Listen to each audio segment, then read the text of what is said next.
स्वागत है दोस्तों आपका आपके अपने YouTube चैनल रैबिट मैथ्स में। आज की वीडियो में मैं आप लोगों के लिए कुछ स्पेशल लेके आया हूँ। आज की वीडियो में मैं आपको कुछ जीएस के कुछ ऐसे सवाल लेके आया हूँ जो दिल्ली पुलिस के हिसाब से बहुत अच्छे लेवल के हैं। आजकल दिल्ली पुलिस के लिए बच्चों की तैयारियाँ चल रही है, तो उसी हिसाब से मैं आप लोगों के लिए कुछ जीके के सम्स भी लेके आया हूँ। चलिएगा तो शुरुआत करते हैं। देखिएगा आप लोग हमारे चैनल रैबिट मैथ्स को इस चैनल को सब्सक्राइब करें। और आप लोगों को पता ही है कि आप लोगों को अच्छी अच्छी वीडियोज़ मिलती रहती है इस चैनल पे। अब से पहले आप लोगों को मैथ्स की वीडियोज़ मिलती थी, लेकिन अब आपको जीएस की वीडियोज़ भी प्रोवाइड करवाई जाएंगी चैनल पे। हालांकि चैनल जो है मैथ्स ओरिएंटेड है, मैथ्स की जो ज़्यादातर वीडियो इस पर प्रोवाइड की जाती है क्योंकि मैथ्स का ही चैनल है, लेकिन एजुकेशनल चैनल है तो आप लोगों को जीएस के बारे में भी नॉलेज देने में कोई दिक्कत नहीं है, क्योंकि बच्चों का पेपर होता है तो बच्चों को जानकारी और नॉलेज होनी चाहिए, नॉलेज जानी चाहिए, ताकि आप लोग अपने जीवन में आगे बढ़ सके। तो चलिएगा बिना देरी किए मैं आप लोगों को जीएस के कुछ स्पेसिफिक सवालों पे लेके चलता हूँ। चलिएगा दोस्तों,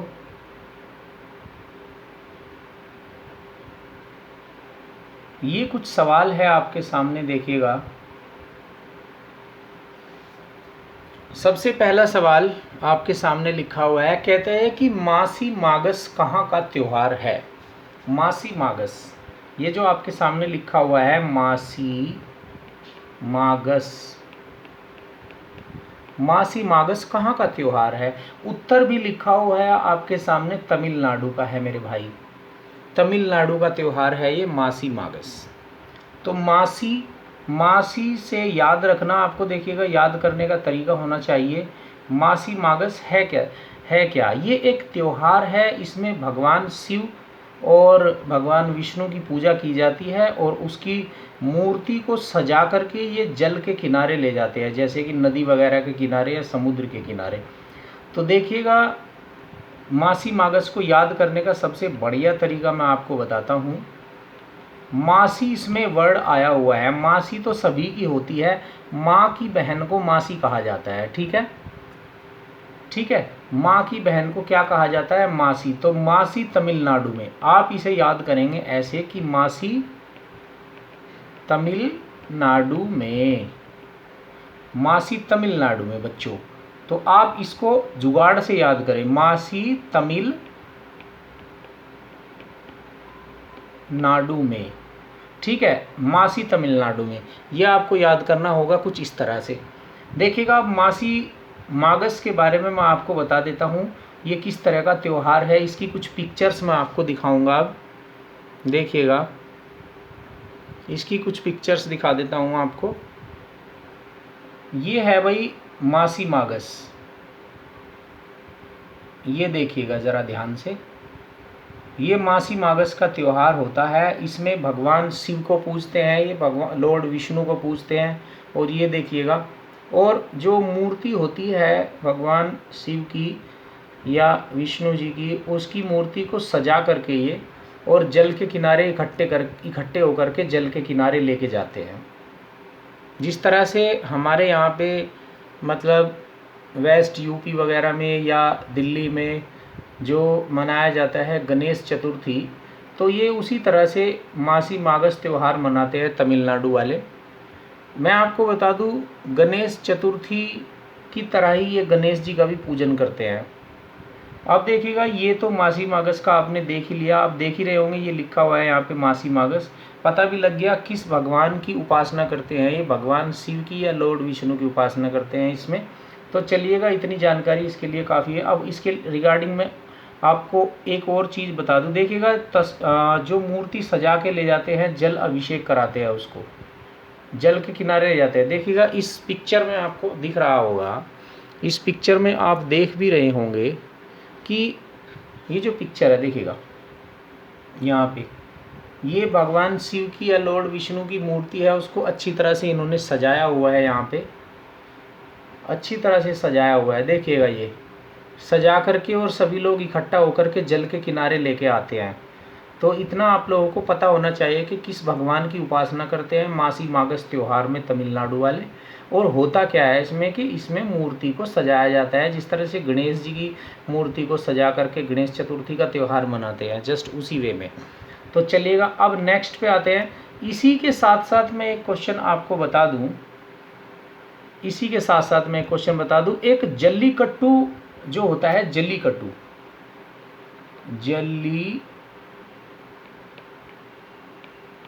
जल्लीकट्टू त्योहार भी ये तमिलनाडु वाले ही मनाते हैं। जल्लीकट्टू का त्यौहार भी तमिलनाडु वाले ही मनाते हैं। और इसमें होता क्या है, इस त्यौहार में देखिएगा, इस त्यौहार में होता क्या है मैं आपको बता दूं। देखो, जब आप त्यौहार के बारे में पढ़ ही रहे हो, जल्लीकट्टू देखिएगा, यहाँ पे मैं इसको थोड़ा बड़ा कर देता हूँ। ये है भैया आपका जल्लीकट्टू। जो ये जल्लीकट्टू का त्यौहार है, इसमें क्या होता है कि सांड के साथ जवान लोग, जो वहाँ के ग्रामीण क्षेत्र में खेला जाता है ये जल्लीकट्टू का त्यौहार, तो वहाँ पे क्या है कि सांड के साथ में खेला जाता है। ये देखिएगा, मैं इसकी कुछ पिक्चर दिखा देता हूँ आपको। पिक्चर देखिएगा जल्लीकट्टू त्यौहार की। जल्लीकट्टू त्यौहार भी यहीं पे ही मनाया जाता है, तमिलनाडु में ही। ये देखिएगा, जल्लीकट्टू त्यौहार मनाते हैं लोग इस तरह से, सांड को काबू करने का कोशिश किया जाता है इसमें। देखिएगा, ये है वही जल्लीकट्टू। और इसमें क्या है कि देखिएगा, ये सांड को कोशिश करते हैं कंट्रोल करने की, उसको बस में करने की। तो इसको ग्रामीण क्षेत्र में खेला जाता है तमिलनाडु में। तो एक हो गया आपका जल्लीकट्टू, और एक हो गया आपका क्या, जल्लीकट्टू हो गया, मासी मागस का हो गया। तो इस तरह के दो त्योहारों के बारे में आपने यहाँ पे पढ़ लिया है। चलिएगा अब अगले सवाल पे चलते हैं, अगले सवाल पे चलते हैं भाई। नेक्स्ट सवाल है आपका जीएस का, बहुत अच्छा सवाल है ये, मोस्ट इम्पोर्टेंट सवाल है। कहता है कि हड़प्पा सभ्यता का स्थल राखीगढ़ी कहाँ पर है। हड़प्पा सभ्यता का जो स्थल है राखीगढ़ी, ये छोटा मोटा स्थल नहीं है, बहुत दूर तक फैला हुआ बहुत बड़ा क्षेत्र है ये, इसलिए इसको राखीगढ़ी स्थल इसलिए फेमस है। और ये हरियाणा के हिसार ज़िले में है। दिल्ली से आप बस पकड़ो, हिसार उतार देगी, आप आराम से देख के आ सकते हो। देखिएगा यहाँ पे, अब राखीगढ़ी जो जगह है उसके कुछ पिक्चर्स मैं आपको दिखा देता हूँ। बहुत ये यहाँ पे काफ़ी अवशेष मिले हैं हड़प्पा सभ्यता के। ये देखिएगा आप, ये राखीगढ़ी लिखा हुआ है और इसके ये अवशेष मिले हैं यहाँ पे इस शहर के, आप पिक्चर में देख सकते हैं। राखीगढ़ी है ये, हिसार ज़िले में, हरियाणा के। अभी इसकी और क्लियर पिक्चर्स दिखा देता हूँ मैं आपको। इसको हटा देते हैं और अच्छी क्लियर पिक्चर दिखाता हूँ आपको। देखिएगा, इसके ये जो अवशेष है यहाँ पे, ये गौर से देखें आप, ये राखीगढ़ी है। ये राखीगढ़ी के आपको अवशेष देखने को मिलेंगे यहाँ पे हरियाणा के हिसार ज़िले में। ये देखो, पक्की ईंटों से इन्होंने बनाया हुआ था कुछ, ये कुंड वगैरह है, हो सकता है ये जलाशय है। आपने पढ़ा भी होगा, जब हड़प्पा और मोहनजोदाड़ो की सभ्यता के बारे में आपने स्टडी किया होगा तो आपने पढ़ा होगा कि जलाशय, कुंड वगैरह भी यहाँ पे होते थे। पक्की ईंटों के बने हुए हैं। ये देखिएगा, नीचे भी पक्की ईंटें लगाई गई है, मिट्टी का भी बनाया हुआ है, कुछ खंभे गड़े हुए हैं। ये सब जितनी भी चीज़ें यहाँ पे लगी हुई है ना, ये सारी उसी टाइम की चीज़ें हैं। यहाँ कुछ भी अलग से नहीं लगाया गया है, क्योंकि ये आर्कियोलॉजिकल डिपार्टमेंट इसमें कोई भी ना तो बदलाव करने को बोलता और ना इसको एज इट इज़ ही लोगों को दिखाता है। चलिएगा, अब मैं और पिक्चर्स दिखा देता हूँ राखीगढ़ी की, और आपको अच्छा लगेगा राखीगढ़ी की पिक्चर्स देख के। देखिएगा, नॉलेज होनी चाहिए किस तरह का दिखता है, किस तरह का नहीं। अगर आपको इतनी डीप नॉलेज होगी ना, क्वेश्चन कभी भी किसी भी टाइप का आ जाए तो आप कभी उसको छोड़ेंगे नहीं। देखना जरा, पक्की ईंटों के बने हुए हैं ये स्ट्रक्चर्स, ये दीवारें हैं, ये टूटी फूटी सी, ये इस तरह से बना रखा है इसको। देखिएगा, ये अवशेष मिले हैं राखीगढ़ी में। इसकी मिट्टी के अंदर दबा हुआ था ये, इसको खुदाई करके और हर चीज़ को मतलब क्लियर किया गया है। ये नहीं कि ये बना हुआ था ऑलरेडी वहाँ पे, नहीं, ये मिट्टी खोद करके इसको बाहर निकाला गया है। ये आर्कियोलॉजिकल डिपार्टमेंट का काम होता है, जो बहुत सावधानी से करते हैं। चलिएगा, इसको और थोड़ा सा, इसकी और एक दो पिक्चर्स मैं आपको दिखा देता हूँ। देखिएगा, ये भी राखीगढ़ी का ही सीन है। Just a minute. राखीगढ़ी को तो आप अपने दिमाग में छाप लो, ये क्वेश्चन में जनरली एग्जाम में आ जाता है। ये देखिएगा, राखीगढ़ी का अवशेष कितना बड़ा है। ये गेट बना हुआ है बहुत बड़ा, ये राखी गढ़ी का अवशेष है, हरियाणा के हिसार जिले में है ये। और एक दो पिक्चर दिखा देता हूँ आपको, चलिएगा इसे हटाते हैं।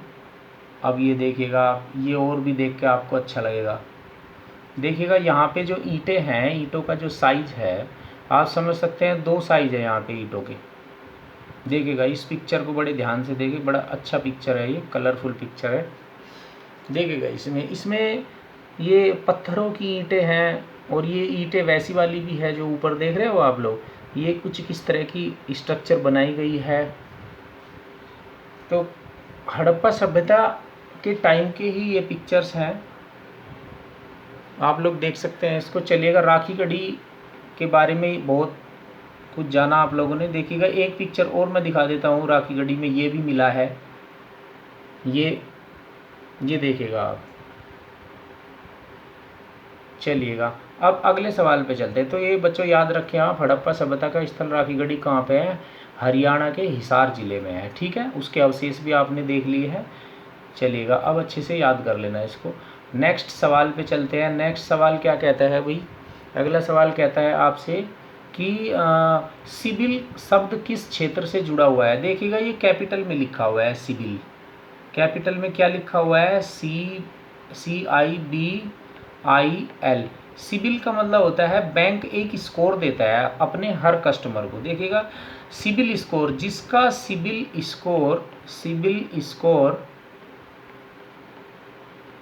सिबिल स्कोर अच्छा होता है उसको लोन मिलने में ज़्यादा दिक्कत नहीं आती है। बैंक एक स्कोर देता है अपने कस्टमर को, उसकी बैंकिंग देख करके। अगर वो मान लीजिए लोन लेता है कोई और उसकी किस्तें टाइम पे नहीं भरता है तो उसका सिविल स्कोर डाउन होता चला जाता है, ठीक है। क्रेडिट कार्ड वगैरह से भी सिविल स्कोर अच्छा हो जाता है। सिविल स्कोर बैंकिंग क्षेत्र से जुड़ा हुआ है, जैसा कि आप देख ही रहे हैं। तो आप समझ सकते हैं कि लोन अगर किसी को लेना होता है, देखिएगा अगर किसी को लोन लेना होता है तो उसका सिविल स्कोर चेक किया जाता है। लोन के लिए ये बहुत ज़रूरी है, सिविल स्कोर अच्छा होना, ठीक है। और सिविल स्कोर 7.5 कुछ या 7 से ऊपर हो तो बहुत अच्छे आराम से आपको लोन प्रोवाइड करवा देता है बैंक। चलिएगा अब अगले सवाल पे चलते हैं। इसमें ये बस इतना ही था। नेक्स्ट सवाल क्या कहता है भाई? अगला सवाल भी बहुत इम्पोर्टेंट है, देखिएगा। चलिएगा इस सवाल पे आते हैं। कहता है कि मोहनजोदड़ो में नृत्य करती हुई लड़की की मूर्ति किस धातु की बनी थी? उत्तर लिखा हुआ है कांसे की बनी हुई थी भाई, कांसे की, ठीक है, ब्रोंज की। इंग्लिश में अगर आपको लिखना चाहते हो आप इसको ब्रोंज की। आपने ब्रोंज मेडल भी सुना होगा, तो ब्रोंज मेडल मिलते हैं ना खिलाड़ियों को कॉमनवेल्थ गेम्स वगैरह में और जो भी एशियन गेम्स वगैरह में ब्रोंज मेडल।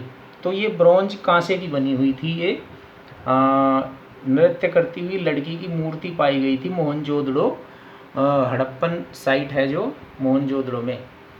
तो देखिएगा इस नृत्य करती हुई लड़की का पिक्चर कैसा दिखता होगा, तो मैं अब आपको फ़ोटो में दिखाता हूँ। देखिएगा मैंने आप लोगों के लिए थोड़ा मेहनत किया है ताकि आप लोग सीख सके। ये कांसे की बनी हुई थी, वही इस तरह की मूर्ति मिली थी। ये देखना ध्यान से ज़रा, ये आप देखो कितनी अच्छी मूर्ति बनी हुई है। ये आप देख सकते हैं स्क्रीन पे, ये कांसे की मूर्ति मिली थी। ये लड़की डांस कर रही है, डांस करती हुई लड़की की मूर्ति मिली थी कांसे की मोहनजोदड़ो में। और इसको दिमाग में उतार लें आप लोग, देखिएगा किस तरह की ये मूर्ति है। और पिक्चर्स दिखाता हूँ मैं मोहनजोदड़ो साइट की आपको। देखिएगा मोहनजोदड़ो साइट में क्या क्या मिला था। ये कुआं भी मिला था मोहनजोदड़ो साइट में। देखो एक क्वेश्चन से अगर आप कई कई चीज़ें सीखोगे तो आपको बहुत अच्छा लगेगा। ये कुआं मिला था वही मोहनजोदड़ो साइट पे। देखिएगा बहुत ही बेहतरीन क्लियर पिक्चर है, ईंटों से बना हुआ है ये कुआं, ऊपर मिट्टी लगी हुई है, ठीक है। आप दूसरा देख सकते हैं, आप दूसरी पिक्चर दिखाता हूँ मैं मोहनजोदड़ो की। ये देखिएगा यहाँ पे ये कुआं भी है इसमें, और इस साइड में जो मकान वगैरह बने हुए थे यहाँ पे देखिएगा। मोहनजोदड़ो जो है पाकिस्तान के सिंध एरिया में लरकाना क्षेत्र में है आज की तारीख में मोहनजोदड़ो। मोहनजोदड़ो साइट कहाँ पड़ता है? पाकिस्तान के लरकाना में पड़ता है, सिंध प्रांत में। ये आपको याद रखना होगा, ये इंडिया में नहीं है, ठीक है। तो ये देखिएगा, ये कुआं है और ये ईंटों से बनी हुई ये स्ट्रक्चर है, इस तरह के बनाते थे वहाँ के लोग, सदियों पहले जो मकान बनाते थे मोहनजोदड़ो के लोग। और देखिएगा, मैं और भी आप लोगों के लिए पिक्चर्स मैंने कलेक्शन तैयार किया है। ये देखिएगा, ये मोहनजोदड़ो साइट के पिक्चर्स हैं। हड़प्पा सभ्यता का और मोहनजोदड़ो का जनरली सेम सा चित्रण मिलता है। तो ये इन्होंने भी देखो स्नानागार है बना रखा है, उन्होंने भी बना रखा था, आप देख रहे हो ना, उन्होंने भी स्नानागार बना रखा था, मतलब स्विमिंग पूल वगैरह टाइप का लग रहा है ना ये।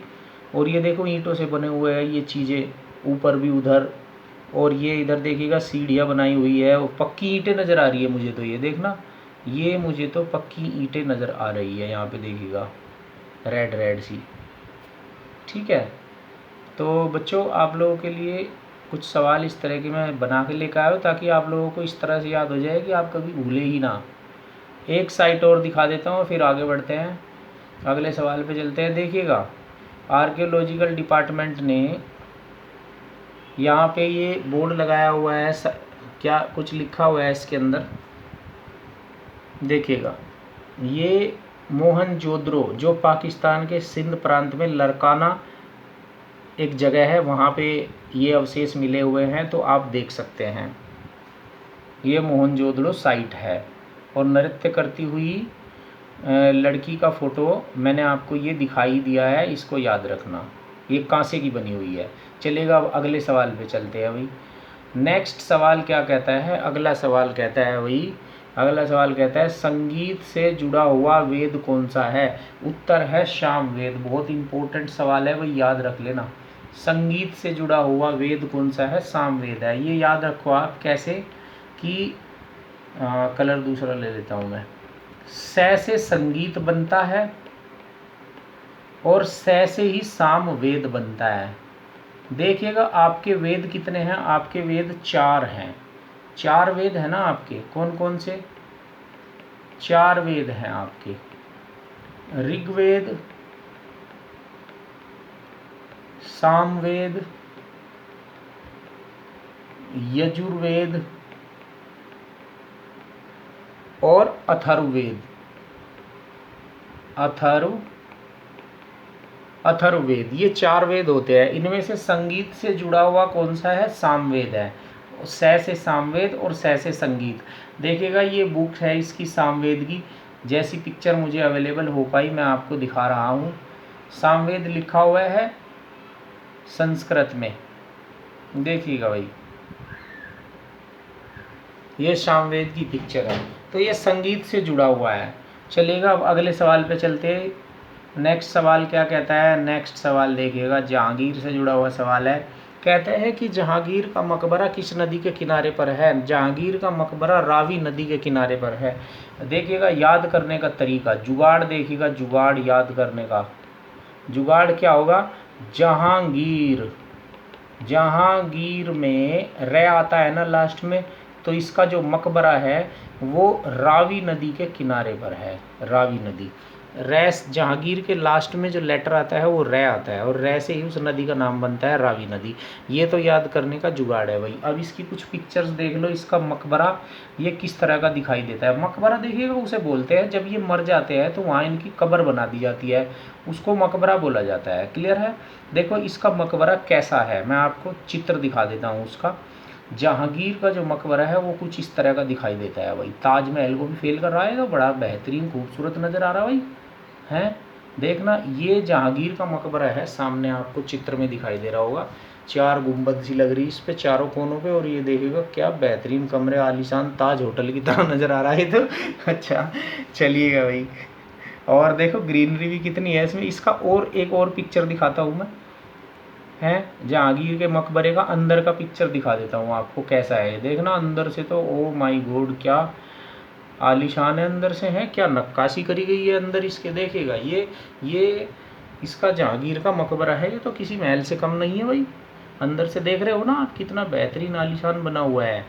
अच्छा, ये तो अभी आपने इसका अंदर का देखा, अभी इसकी और पिक्चर्स देख लो आप, अभी और चौंक जाओगे आप। अब जहाँ ये दफन है वहाँ का सीन देखो आप क्या है।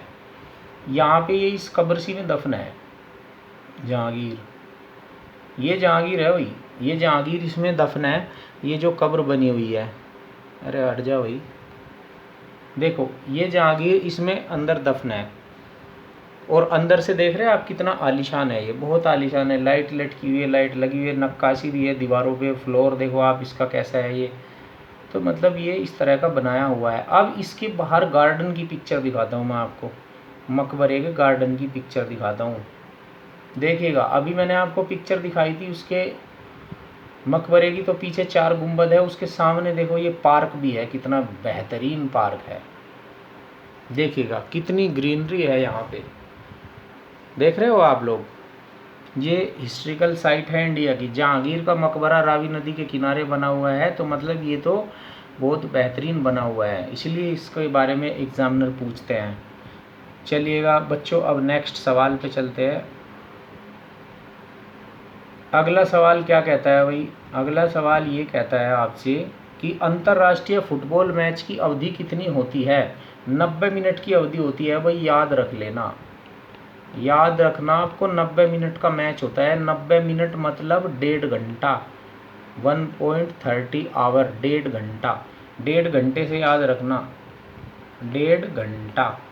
अब देखिएगा फुटबॉल मैच का एक फिक्स टाइमिंग होता है, तो 90 मिनट का टाइमिंग होता है। देखिएगा मैं आपको फुटबॉल से जुड़ा हुआ एक फैक्ट बता दूं बहुत बड़ा। फुटबॉल वर्ल्ड में सबसे ज़्यादा फुटबॉल ही खेला जाता है, क्रिकेट नहीं खेला जाता। मैं आपको बता दूं बात, सबसे ज़्यादा देश फुटबॉल खेलते हैं, क्रिकेट नहीं खेलते। इंडिया में ज़्यादातर क्रिकेट ही खेला जाता है, लेकिन फुटबॉल वर्ल्ड में सबसे ज़्यादा खेला जाता है। और तो आई होप कि ये क्वेश्चन आपकी समझ में आ गया होगा। चलिएगा अब नेक्स्ट सवाल पे चलते हैं। नेक्स्ट सवाल बड़ा इंटरेस्टिंग सवाल है। क्या कहता है कि भारत किस देश के साथ सबसे बड़ी अंतर्राष्ट्रीय सीमा साझा करता है।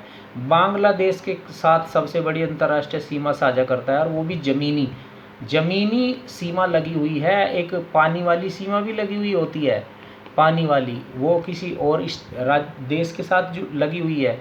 लेकिन इसने पूछा है कि भारत किस देश के साथ सबसे बड़ी अंतर्राष्ट्रीय सीमा साझा करता है, बांग्लादेश के साथ। अगर वो जल के लिए पूछता तो वो जल का जिक्र करता, लेकिन अगर जल का भी जिक्र करे तो भी सबसे बड़ी अंतर्राष्ट्रीय सीमा जो साझा होती है वो बांग्लादेश के साथ ही होती है, मतलब ज़मीनी, ठीक है ना।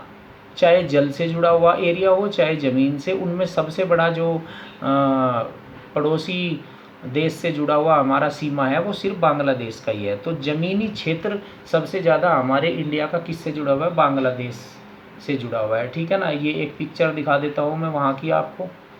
ये बांग्लादेश का बॉर्डर है भाई, ये जनरली आप देखते भी होंगे कई बार, ये बांग्लादेश का बॉर्डर है। ये देखिएगा इस तरह से बांग्लादेश का बॉर्डर है। आई होप कि आप वीडियो एंजॉय कर रहे होंगे। अब ये देखिएगा नेक्स्ट सवाल क्या कहता है। नेक्स्ट सवाल बहुत इम्पोर्टेंट सवाल है। दांडी मार्च कब शुरू हुआ था। दांडी मार्च कब शुरू हुआ था, देखिएगा दांडी मार्च हुआ था 12 मार्च 1930 में। देखिएगा ये दांडी मार्च क्या होता है, बच्चे कई बार कंफ्यूज होंगे ये दांडी मार्च क्या हो, मतलब मार्च के महीने में आया होगा दांडी, को डंडा होता होगा दांडी। नहीं भाई, डंडा नहीं होता ये दांडी। मार्च का मतलब होता है, देखिएगा मार्च का मतलब होता है कदम से कदम मिलाकर चलना, कदम से कदम मिलाकर चलना। तो दांडी एक जगह का नाम है, ठीक है, दांडी एक जगह का नाम है। हो सकता है ये गुजरात में हो, जहाँ तक है गुजरात में ही है ये। दांडी एक जगह का नाम है। नमक कानून आया था, ठीक है, तो उसको लेकर के दांडी मार्च निकाला गया था। दांडी मार्च मतलब कदम से कदम मिलाकर जब लोग चले थे बहुत बड़ी संख्या में, वो 12 मार्च 1930 में चले थे अंग्रेजों के खिलाफ, ठीक है। तो इसको दांडी मार्च कहा जाता है भाई। दांडी मार्च का मतलब मार्च महीने से नहीं है, हालांकि ये मार्च महीने में घटना हुई थी, तो वो मत समझ लेना आपके ये मार्च मार्च महीने का नाम है, नहीं। मार्च का मतलब होता है कदम से कदम मिलाकर चलना। बहुत बड़े लेवल पे, बहुत ही बड़े लेवल पे गांधी जी के पीछे काफ़ी लोग चले थे। दांडी दांडी से ये यात्रा शुरू की थी इन्होंने, ठीक है ना। और 1930 में 12 मार्च को शुरू हुई थी ये यात्रा, इसलिए इसका उसी दिन से नाम पड़ गया। 12 मार्च 1930 में दांडी मार्च हुआ था। इसमें सबसे बड़ी बात यह है कि इस सवाल में आपसे एग्जामर ये नहीं पूछेगा, ऐसे ऑप्शन देगा वो आपको, ऑप्शन तो सारे 1930 के दे देगा वो आपको, 1930 के चारों ऑप्शन दे देगा, लेकिन यहाँ तारीख बदलेगा वो। आप स्मार्ट बनो, ये नहीं कि भाई, क्योंकि 1930 तो सब बच्चों के याद होगा, 80% बच्चे 1930 याद कर लेंगे, लेकिन जो डेट है ना इसकी 12 मार्च, वो असली चीज़ है, वो आपको एग्ज़ाम में सिलेक्शन दिलाएगी और बच्चों से स्मार्ट बनाएगी। इसलिए मैंने ये क्वेश्चन लिया था भाई। देखो हम इसकी पिक्चर भी दिखाऊंगा आपको, कैसे कैसे मार्च हुआ था, कैसे कैसे लोग कदम से कदम मिलाकर चले थे गांधी जी के पीछे। तो आप 12 मार्च याद रख लेना इसका, अगर आपको एग्ज़ाम में कुछ करके आना है तो। देखिएगा दांडी मार्च हुआ कैसे था। ये अक्सर आपको पिक्चर देखने को मिलती होगी गांधी जी की, ये पिक्चर आपको जनरली देखने को मिलती होगी, ये पिक्चर कहीं भी आपको देखने को मिल जाती होगी, मूवीज वगैरह में भी, थिएटर वगैरह में भी, या फिर कहीं रियल में भी मिल जाती होगी आपको। गांधी दर्शन के लिए जाएंगे वहाँ भी मिल जाएगी दिल्ली में। तो ये देखिएगा लोग इनके पीछे चल रहे हैं भूखे प्यासे, दांडी मार्च कर रहे हैं, मतलब कदम से कदम मिलाकर चल रहे हैं। गांधी जी ने एक सत्याग्रह चलाया था इसके लिए, मतलब नमक कानून तोड़ने के लिए। अब देखिएगा नेक्स्ट एक और पिक्चर मैं दिखा देता हूँ, बड़ी पुरानी पिक्चर जो उसी टाइम की पिक्चर है, अखबार की कटिंग। देखिएगा बच्चों, ये लोग इनके पीछे चल रहे थे, गांधी जी के पीछे, सब टोपी लगाए हुए हैं, हाथ में तुम्बा सा भी लिए हुए हैं। देखिएगा इसे कहते हैं दांडी मार्च। क्लियर है बच्चों। अभी और पिक्चर्स दिखा देता हूँ, ये देखिएगा एक और कलरफुल पिक्चर, बहुत ही बेहतरीन पिक्चर दिखाता हूँ मैं आपको इसमें। ये देखिएगा लोग गांधी जी के पीछे चल रहे हैं, ये दांडी मार्च की पिक्चर्स हैं, एक्चुअल पिक्चर्स हैं ये।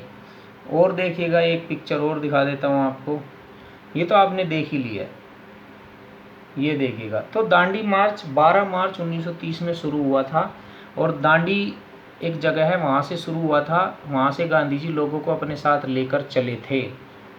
चलिएगा भाई, अब अगले सवाल पे आते हैं, लास्ट सवाल है 10वां। ये है भाई, लक्षद्वीप में कितने द्वीप समूह हैं? मोस्ट इम्पोर्टेंट सवाल है। लक्षद्वीप देखिएगा हमारे देश का सबसे छोटा केंद्र शासित प्रदेश है, ये सबसे छोटा केंद्र शासित प्रदेश है, सबसे छोटा केंद्र शासित प्रदेश है इंडिया का। और लक्षद्वीप, असल में आपको कई बार लिखा हुआ मिलता होगा लक्षद्वीप समूह में कितने द्वीप है, 36 द्वीप है, ये याद रखना आप।